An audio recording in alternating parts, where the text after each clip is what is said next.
国台办发言人朱凤莲首次证实，台外事部门负责人吴钊燮已被大陆列入台独顽固分子清单，强调对这类台独顽固分子将依法终身追责。国台办的最新表态如何震慑台独政客？继吴钊燮之后，还有谁会被列入台独顽固分子清单？钟厚涛独家观察。美、英、德三国伙同个别非政府组织举办所谓中国新疆人权状况编会，编造种种谎言。西方政客一再玩弄双重标准，贼喊捉贼，混淆视听，还有多少人会相信？为什么说这几个西方国家根本代表不了联合国，更代表不了国际社会？孙兴杰、张腾军在线分析。王毅主持中国加中亚5国外长第2次会晤，达成8点共识和10项成果。中方就阿富汗局势提出3个主张，强调外国驻军应当有序、负责任地撤出阿富汗，传递什么信息？胡志勇点拨关键。美国不断拉盟友实施联合军演，挑动地区局势。亚太方向，美日法澳出动11艘军舰，包括2艘准航母，举行海陆多地联合训练。日媒在报道中竟然扯到台海局势，背后有何玄机？欧洲方向，美国纠集北约多国举行欧洲捍卫者2021军演。美国海军海豹突击队和美国陆军绿色贝雷帽2支精锐部队更是直接投入到特洛伊足迹特种作战演习，兵锋直指俄罗斯。俄罗斯方面对此有何反应？曹卫东、陈斌深入解读。详细的焦点分析稍后为您一一呈现，不要走开。欢迎回来。美国、英国、德国伙同个别非政府组织，基于谎言和政治偏见，周三在纽约联合国总部在线举办所谓中国新疆人权状况编会。对此，中国常驻联合国代表团发言人揭露，美国等会议合办方正图谋以疆制华，搞乱中国。此前，中国外交部已向联合国成员国发布照会，阐明中方立场。外交部指出，美国纠集少数几个国家滥用联合国资源和平台，抹黑攻击中国，服务自身政治私利，完全是对联合国的亵渎。美、英、德等几个西方国家根本代表不了联合国，更代表不了国际社会。针对美国、英国、德国伙同个别非政府组织借联合国场所搞所谓涉疆问题会议，外交部发言人华春莹周一指出，美方口口声声关心穆斯林人权，但世界上杀害穆斯林最多的国家恰恰正是美国。美国在全球约80个国家还以反恐之名发动战争和军事行动，已经导致80多万人直接死于战争暴力。阿富汗、伊拉克、叙利亚等国至今仍有约2000多万人生活在极端恶劣条件下。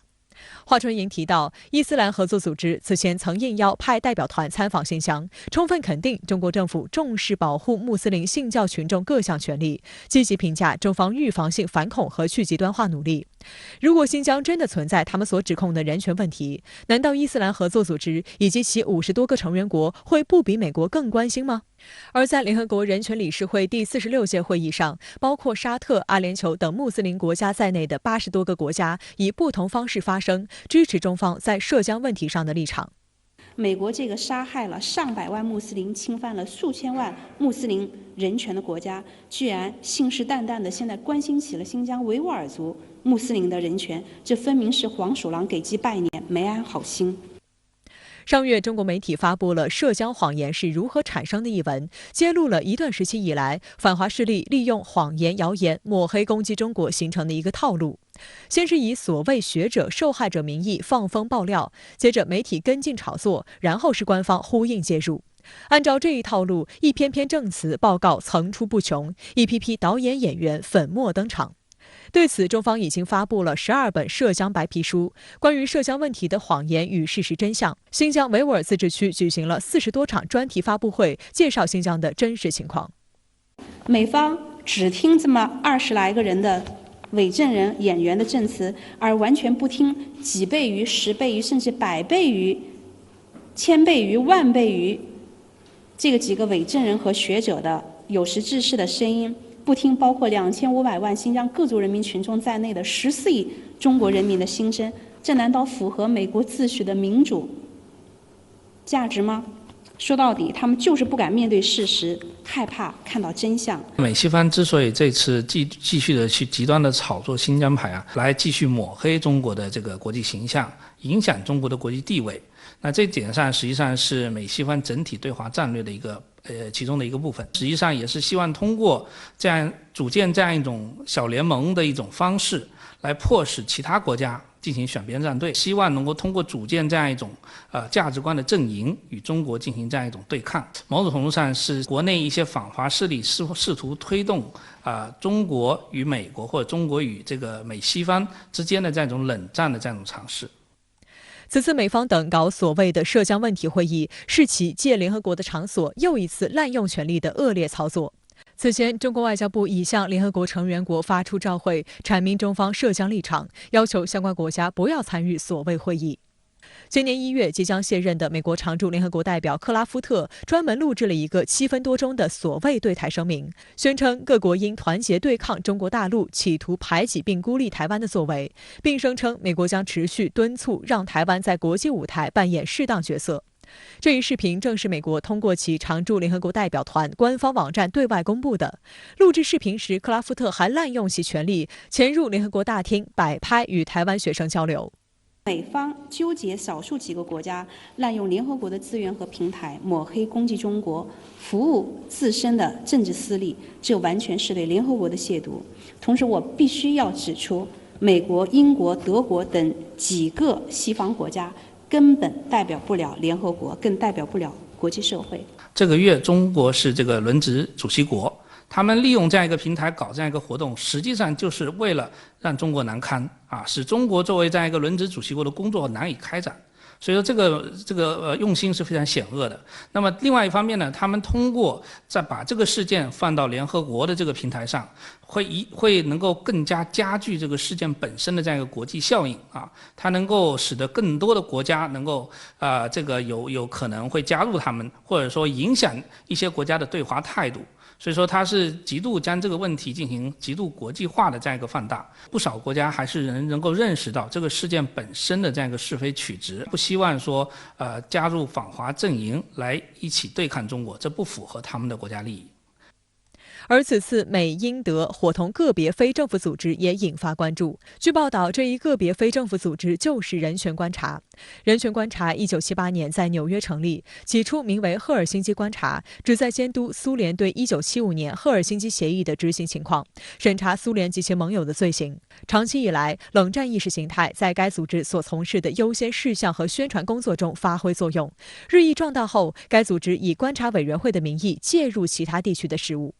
近年来，人权观察更将反华作为其主要目标。在2019年的修例风波中，美化暴力行径，抹黑香港警察，扮演了极不光彩的角色。2019年12月，外交部宣布对人权观察实施制裁。除了涉港议题，人权观察也多次就涉疆议题抹黑中国。深圳卫视注意到，人权观察执行董事肯尼斯·罗斯和中国部主任理查森同臭名昭著的东突组织世维会有着千丝万缕的联系。世维会网站频频转载罗斯和理查森的谬论，两人也屡屡在社交网络上与世维会呼应串联。值得注意的是，美西方媒体近来又开始炮制所谓中国媒体威胁论。周二，一家美国媒体堂而皇之地给出了一个数字：2020年，中方在美国外宣支出达6400万美元，比2016年的支出上涨500%。在这份所谓中国外宣支出的名单中，中央电视台、美国频道、中国日报等官方媒体被一一点名，甚至赫然出现了华为、海康威视等中国企业的名字。报道还鼓吹，正是得益于这种稳定的宣传活动，中国现在是在美国运作海外影响力的最大支出方。前不久，《纽约时报》发文宣称，中国正向世界上几乎每个国家或地区的媒体注入自己的资金、力量和观点，从而打造出能够替代 BBC 和 CNN 占据主导地位的全球媒体格局。文中还透露，西方最大的记者组织国际新闻工作者联合会将在周3发布一份报告，具体描述中国是如何拓展自身媒体影响力的。对此，外交部发言人华春莹周二指出，世界本来就是丰富和多元的，在媒体领域不应只有 CNN 和 BBC， 各国都应该有自己的声音。更何况中国作为一个拥有14多亿人口，占世界人口近1/5，拥有5000年连绵不断文明，和作为世界第2大经济体和最大发展中国家，我想中国呢，当然应该也值得在国际舆论格局当中拥有自己的一席之地。西方炒作中国的这样一个媒体的威胁论本质上来说还是中国威胁论的一个部分，只不过在当前他们把媒体放到了一个前沿的这样一个位置，所以说这是他们最新的这样一个策略。将媒体放到前沿呢，我觉得不排除是部分美西方媒体因为他们在涉华问题上的一些不实报道、虚假报道，而受到中国政府的这个惩罚之后，做一定程度的报复。据透露，国际新闻工作者联合会即将发布的所谓报告还妄称，随着疫情大流行开始蔓延，北京利用其全球媒体基础设施来散播虚假信息。对此，华春莹指出，美国国会参院外委会日前通过了2021年战略竞争法案，其中就提出每年要花费3亿美元用于传播抹黑中国的负面信息。而中国媒体秉持客观真实原则进行新闻报道，绝不炮制、不散播针对别国的虚假信息。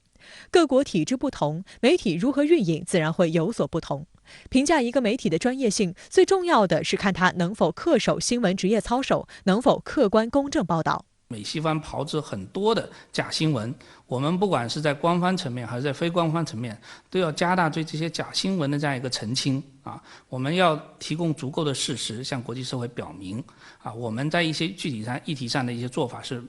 毋庸置疑的，是没有问题的啊。美西方实际上是别有用心的。除了政府之外，有必要发动更多的媒体、非政府组织、社会力量啊，去到海外平台上与这个美西方的主流的这个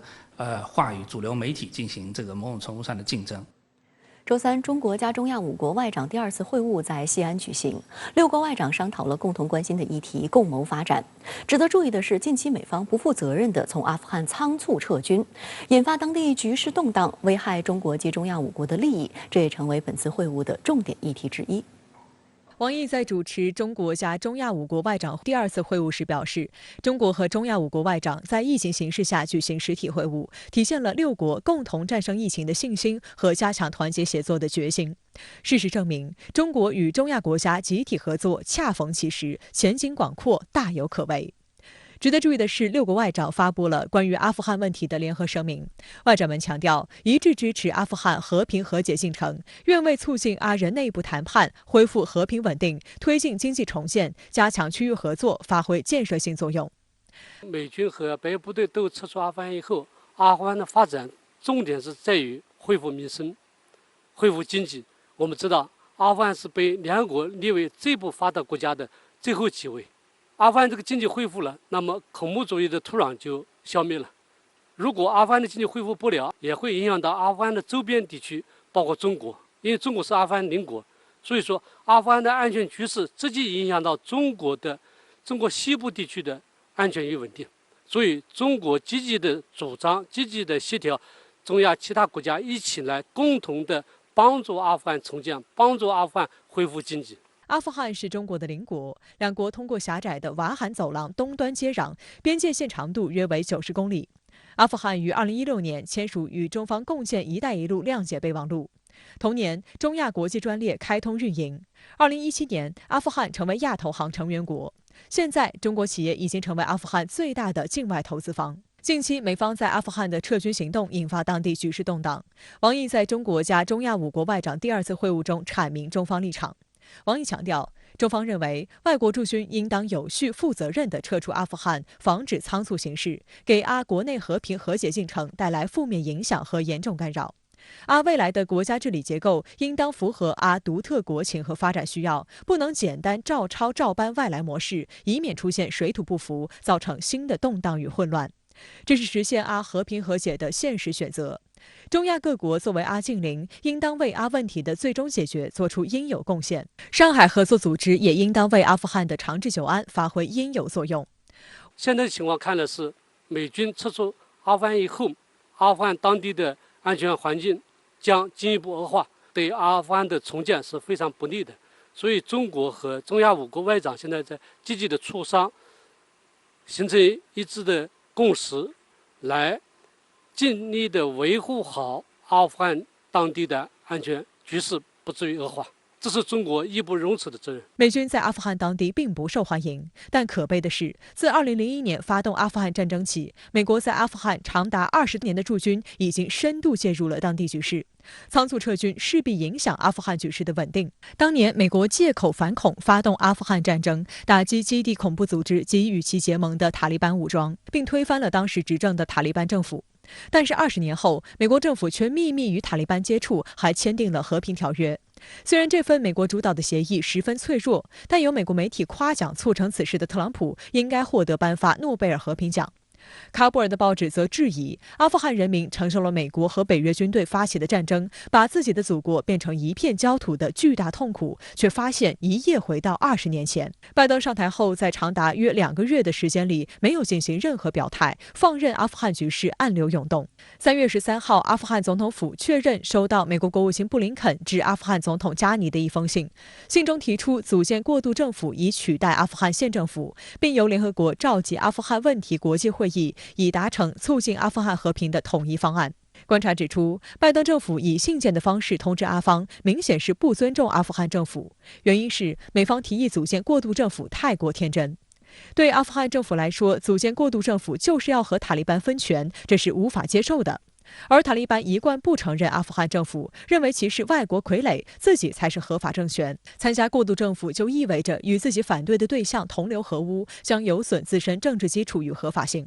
阿富汗人民对美国的过渡政府构想也十分反感，因为一个没有足够掌控力的政府将给社会造成更大的不安定。阿富汗总统加尼拒绝回应美方的信。塔利班发言人扎比乌拉·穆贾希德也表示，如果美国寻求在多哈对话之外的替代方案，将注定失败。阿富汗喀布尔时报总编辑哈米杜拉·阿雷菲认为，布林肯的来信表现出美国急切想从阿富汗脱身，美方的撤军威胁也是为了逼迫阿富汗政府加速和谈。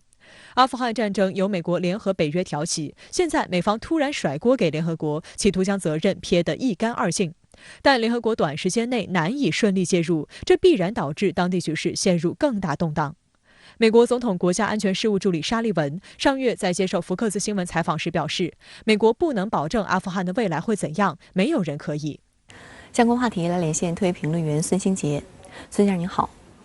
美国《纽约时报》认为，中国在向全世界提供资金和权力，全面扩展影响力，讲述中国故事。您对此如何看？《纽约时报》之所以对中国自身努力讲好中国故事感到诧异，主要是有一个先入为主的观念，就认为说只有西方的媒体才能够有资格讲述中国的故事。我想这本身就是世界面临的一个挑战。中国也好，世界其他国家也好，需要的是多元的声音，需要自我表述，而不是通过 BBC 或者 CNN 才能够发出自己的声音。这其实是一种典型的殖民主义的心态。中国去讲述中国发生的故事，顺理成章，也是理所当然。中国没有想去取代 BBC 或者 CNN。另外呢，媒体的环境已经发生了翻天覆地的变化。在自媒体时代，每个人都可以发出自己的声音，何况是一个国家。包括 BBC 在内的这些传统的媒体巨头也面临着各种各样的挑战。从媒体自身来说，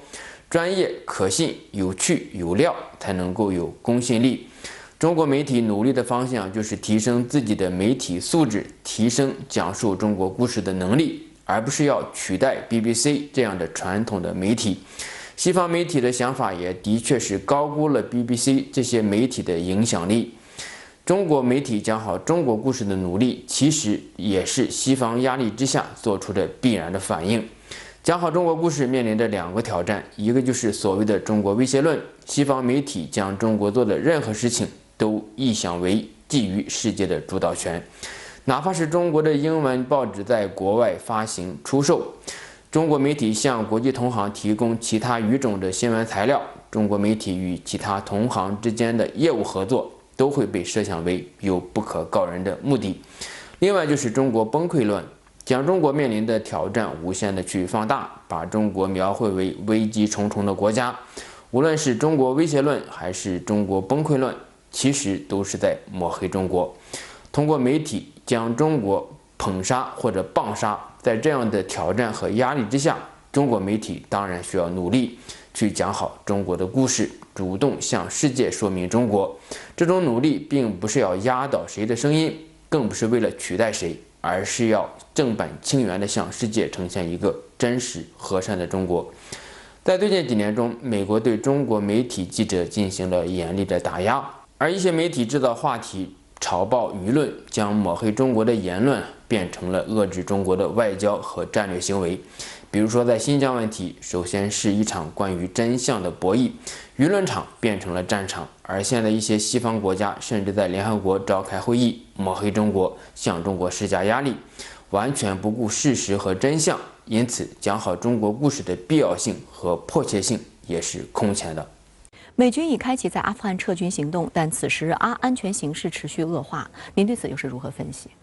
拜登政府宣布了在911实现完全撤军的目标，美国以及北约的军队从阿富汗撤军的步伐也在加快，这必然会带来阿富汗局势的变化。首先是阿富汗面临的重大的转型，就是从战争状态向战后秩序重建的惊险一跃。美国的撤出造成阿富汗国内不同势力之间的平衡被打破，战后阿富汗重建可能需要比20年更久的时间。美国应该承担在20年战争过程中给阿富汗造成的巨大的损失。在撤军的同时，需要对阿富汗做出补偿。国际社会呢，也应该去追究美国在20年阿富汗战争过程中的责任。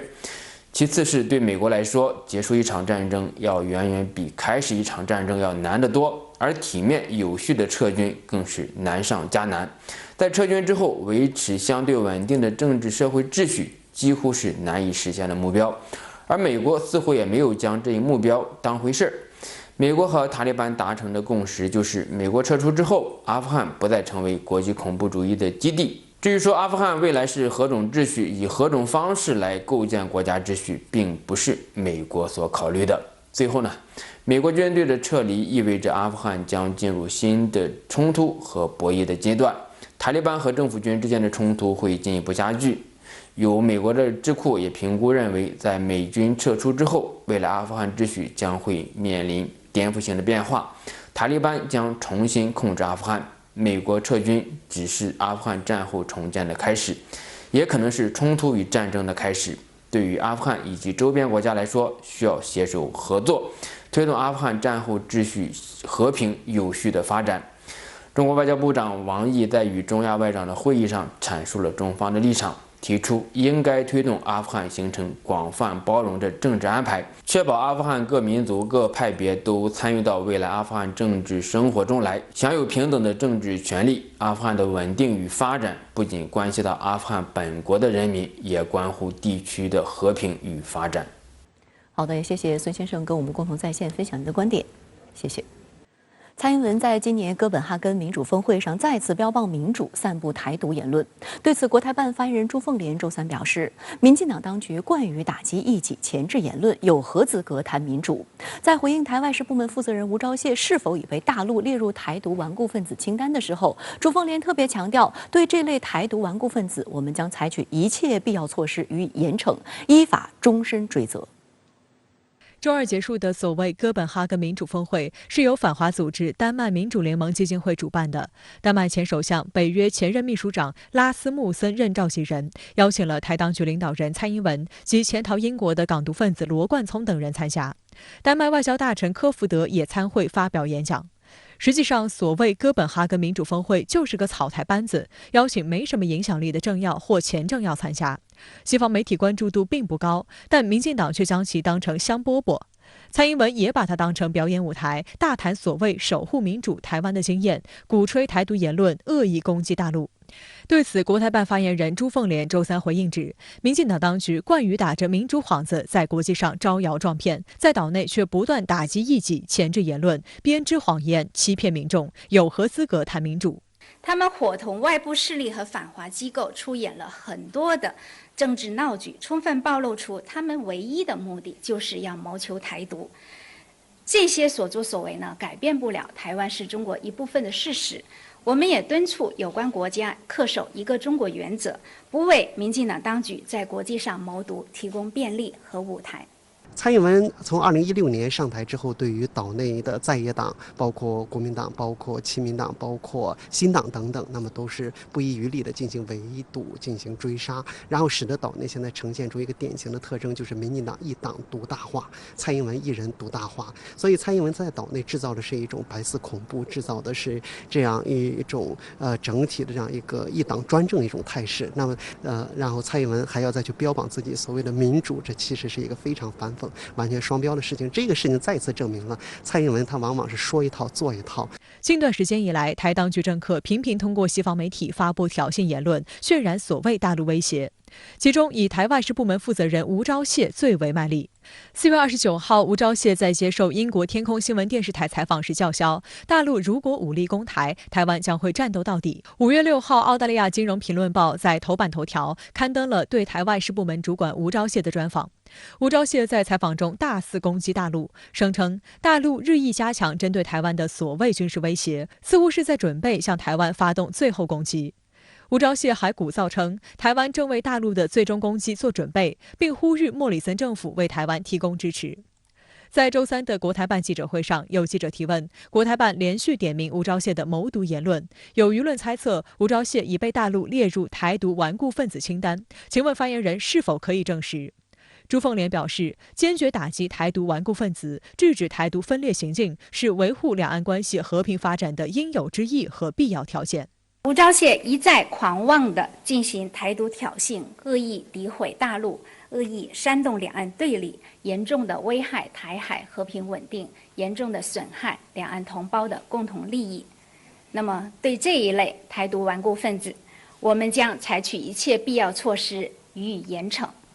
依法终身追责。值得注意的是，由于两岸关系高度敏感，国台办发言人的用词一向十分严谨。除非必要，一般对台湾地区领导人和其当局高官都冠以台湾地区领导人、民进党当局相关部门负责人，避免将其高官与台独顽固分子结合在一起。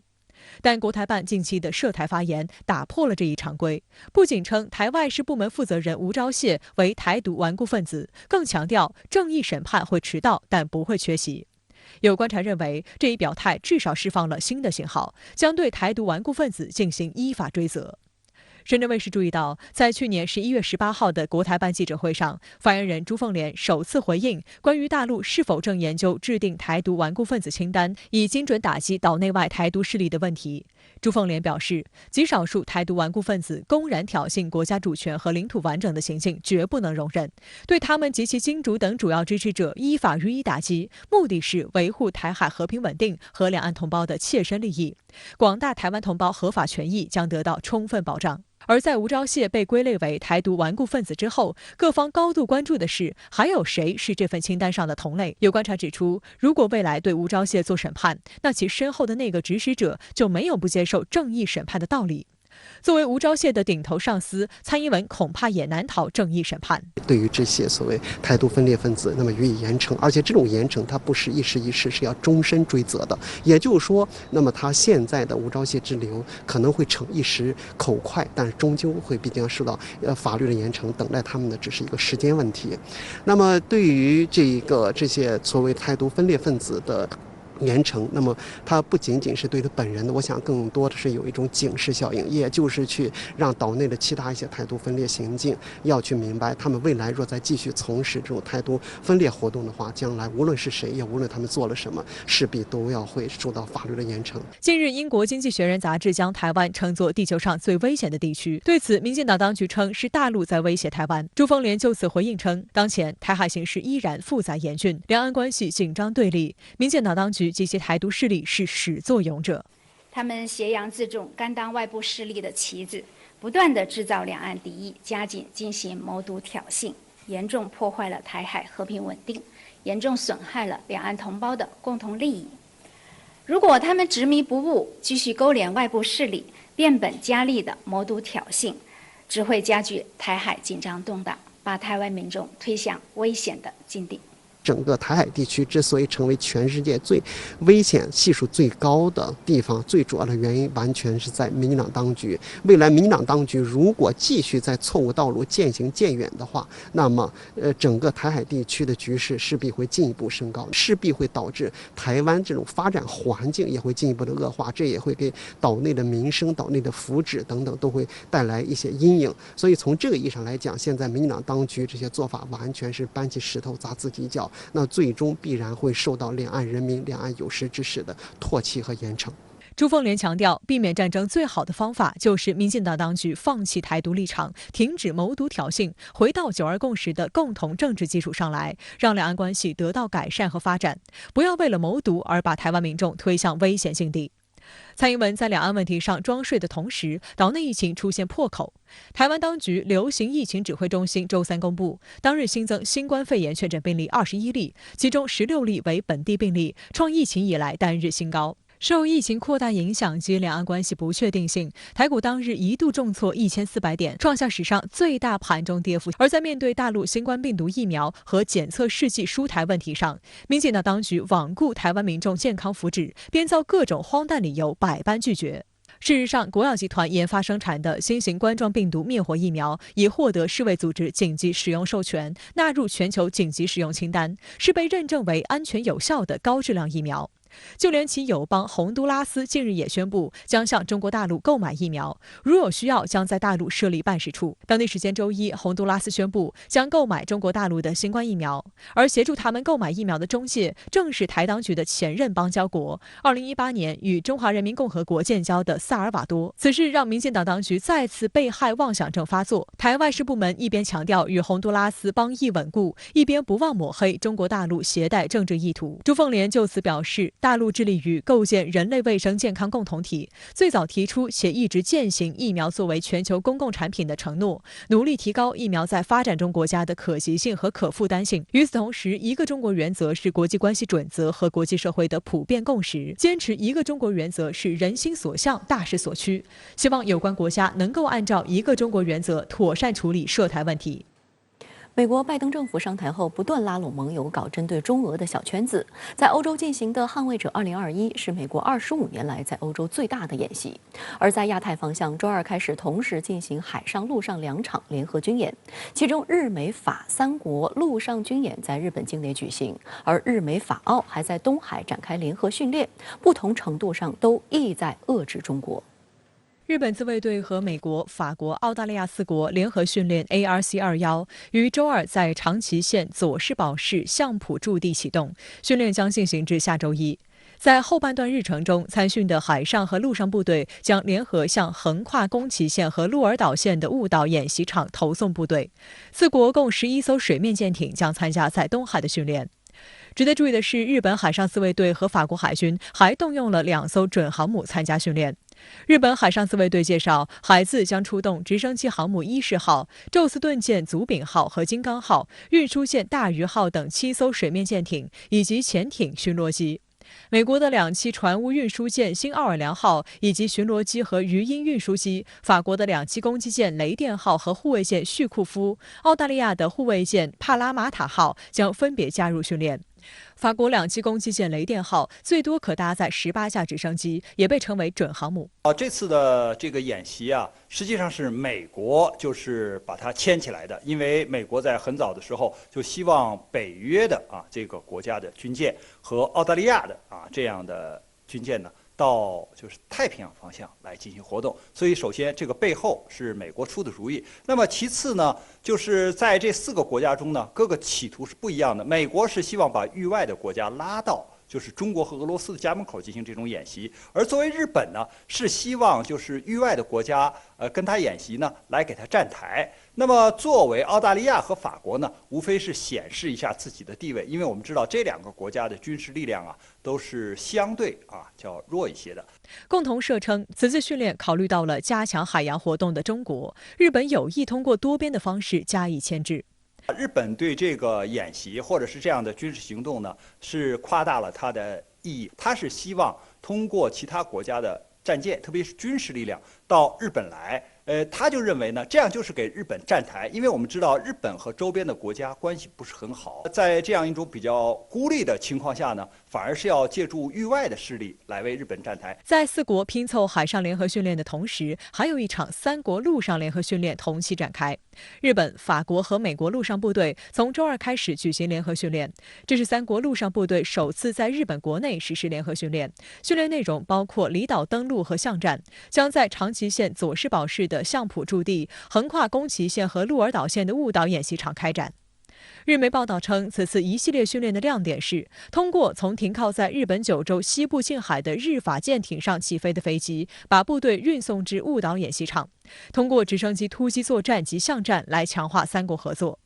三国陆上部队参加联合训练的队员总计约220人，包括日本陆上自卫队以相扑为据点的离岛防卫专门部队水陆机动团等约100人，美法两国部队各约60人。日媒在报道中不忘夹带私货，共同社称，围绕钓鱼岛和台湾局势，日美加强了对华制衡姿态，欧洲各国也加强对华警惕，预计将以此次联合训练为开端，陆续向日本周边派遣部队。法国于2018年公布了自己的印太战略，并将日本、澳大利亚、印度和美国描述为该地区的主要战略合作伙伴。法国是非常希望推销它的军火的，因为它把自己的这个潜艇卖给了澳大利亚，还把这个本来是想把西北风级的这个2栖攻击舰卖给俄罗斯啊。那实际上呢，它是想和日本在这个军事领域方面呢加强合作，并不是说他到这儿来演习是为了给日本啊在领土主权争端发生这个矛盾的时候或者冲突的时候，来帮着日本一块儿进行军事行动啊。所以这个我们看的是非常清楚的。另据多位日本政府相关人士透露，首相菅义伟计划出席6月初在新加坡召开的亚洲安全会议，相关事宜正在协调。菅义伟计划发表演讲，预计菅义伟将老调重弹，宣称所谓自由开放的印太。此外，日防卫相岸信夫预计也将出席香格里拉对话会，并与美国国防部长奥斯汀会谈。日美已就此展开协调。日媒对于今年的会谈援引分析炒作称，双方将就东海、南海局势、台海局势确认共识，彰显日美团结。以美国为首的北约在欧洲也强化了对俄罗斯的军演。当地时间5月5号，北约多国军事演习“欧洲捍卫者2021”在爱沙尼亚拉开序幕。欧洲捍卫者军事演习是美国25年来在欧洲最大的演习，该演习将在16个欧洲国家进行，预计有28000名军人参加。军演的重点方向选在东南欧的巴尔干半岛。北约军事人员计划参加在黑山、科索沃和阿尔巴尼亚举行的演习。防空演习在保加利亚和罗马尼亚举行，匈牙利将作为后方基地。在东欧和波罗的海沿岸依旧会采取防御和进攻行动。美国有线电视新闻网获准采访美国海军海豹突击队和美国陆军的绿色贝雷帽在罗马尼亚和北马其顿进行的特洛伊足迹特种作战演习。在罗马尼亚，一组海豹突击队持枪沿着黑海边一个漆黑的仓库快速移动，用肉眼看不见的激光点发现并消灭敌军。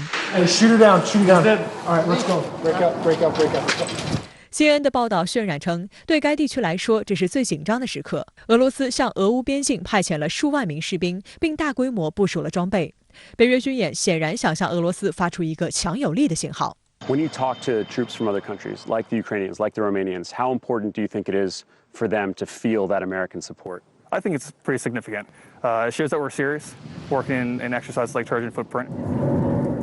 It is important whatever's going on around the world. 曾负责独联体联合防空系统事务的前俄罗斯空军副总司令艾杰奇比热夫中将接受俄媒采访时指出，欧洲捍卫者2021军演的主要目标之一是在俄罗斯边境附近制造紧张。俄媒还称，类似演习在俄罗斯边境地区举行的越来越频繁。那么我们看到这个捍卫欧洲的这个演习呢，其实欧洲也并没有就是发生重大的这种军事冲突，而是呢，我们看到的是北约的东扩，看到的是北约对俄罗斯的挤压，所以这个规模非常大。说是这个捍卫欧洲，那对俄罗斯来说呢，就是一个挤压和威慑俄罗斯。所以我相信，虽然这个演习的规模很大啊，这个时间也很长，但是呢，俄罗斯一定会做出反制啊。那这样的话呢，反而使欧洲的局势更加不安。相关话题来连线特约评论员陈斌。陈先生您好。美日法在日本南部举行首次联合军演，这也是法军首次登陆日本，其目的何在？假想敌又是谁呢？美日法的这次联合军演呢，目标就是对准中国，澳大利亚呢也将加入。按照他们的说法，这次军演是为了应对中国在亚洲海域的咄咄逼人。不过呢，他们没有说出的军演理由还有3个：一呢是要加强盟国之间的军事团结和协同，把欧盟的主要国家法国拉进来，是别有用意，以便呢给外界一种影响，这个欧美日澳对美国所鼓吹的印太战略呢是持赞同意见，从而呢来离间中欧关系。而是日本呢在搞定美国以后，也想设法呢要搞定欧洲，通过军演来显示日本的安全问题，从而呢让欧洲国家也能够理解日本修宪，成为正常国家。日本加强与北约国家的合作，那么共同致力于印太战略，进而呢博得谅解而成为正常国家，也就是呢拥有军事防卫力量而不限于自卫。这既是前首相安倍的理想，也是目前呢日本执政党政府的一个主要的一个主张。三呢是以军演来展示所谓的志同道合的国家之间的抱团，也就是价值观相同的所谓民主国家联盟。换句话说呢，这次在日本西南部举行的美日法联合军演，是美国拉帮结派的成果展示。而对于日本来说呢，也有助于外部借助外部的军力来加强对钓鱼岛的控制的这样一种意图。当然了，这种冷战思维下的行动注定是无用的，是吓不住中国的。解放军的军演呢，也一直在进行，从渤海到南海就没停过。维护国家主权和安全的能力和决心呢，是足够的。美国海豹突击队和罗马尼亚、西班牙等国的特种部队还在欧洲举行特洛伊足迹军演，其目标又针对谁呢？特洛伊阻击的军演是美国领导的北约部队进行的特种作战性演习，是近期北约呢举行的多场联合军演的一部分。这些系列军演呢，多在黑海及巴尔干周边地区域，那么针对俄罗斯的意图呢是十分的明显，有可能呢对欧洲及国际安全局势产生比较大的影响。冷战结束以后呢，北约东扩和欧盟东扩给俄罗斯带来了安全压力。但是呢，欧洲还算稳定，经济上的格斗啊，比军事上的较劲呢，似乎要频繁一些。那么，政治北约的作用要比军事北约呢要强。但是呢，从2014年俄罗斯获得克里米亚半岛的掌控权以后，军事北约的地位上升，逐渐的加大军事演习的强度。那么今年呢，俄罗斯和乌克兰又出现了边境危机，俄军呢10万大军压倒俄乌边境，让准备战争的乌克兰军队呢后撤，而北约呢以乌克兰不是成员国为由爱莫能助，那么令乌克兰呢是颇为的失望，也无可奈何。于是呢，北约呢也是通过加强军演来对俄罗斯进行威慑，同时呢表现出对维护伙伴国安全的信号。因此呢，今年北约呢组织了活力魔鬼鱼2021演习，成员国主导的大型演习。波塞冬2021和海上盾牌2021，还有多个小型的军演和特种作战演习。那么特洛伊足迹呢，就是其中之一。5月5日呢，北约年度最大规模的军演欧洲捍卫者2021呢，在爱沙尼亚启动，也就是在俄罗斯的家门口进行的。那么对俄罗斯周边呢是持续的施压，把对抗呢升级加码。很显然，拜登政府呢有意借系列军演强化北约盟友的军事联系，进一步的加强对俄罗斯的战略围堵。俄罗斯呢，当然要维护黑海地区及东欧的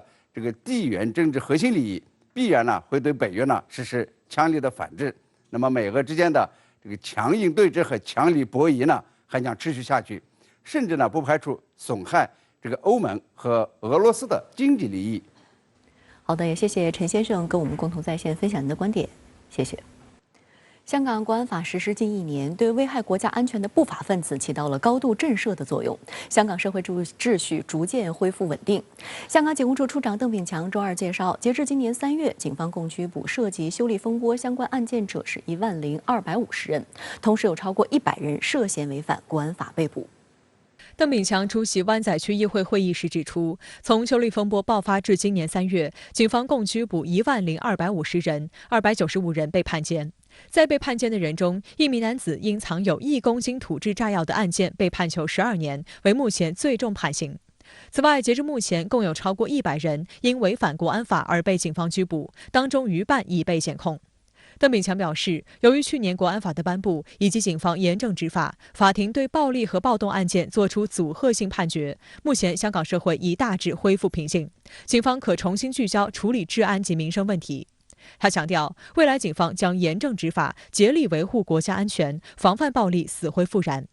邓炳强还不点名批评某些港媒捏造假新闻，煽动社会仇恨。对于香港记协发表声明，声称那些不是假新闻，只是报道的角度不同。邓炳强指出，将一些没有发生的事讲成已经发生，是否就是他们口中所谓的不同角度报道？相信公众自有定夺。他警告，这些港媒若想危害國家安全，警方一定會找到證據，將其繩之以法。無論你係用乜嘢嘅身份，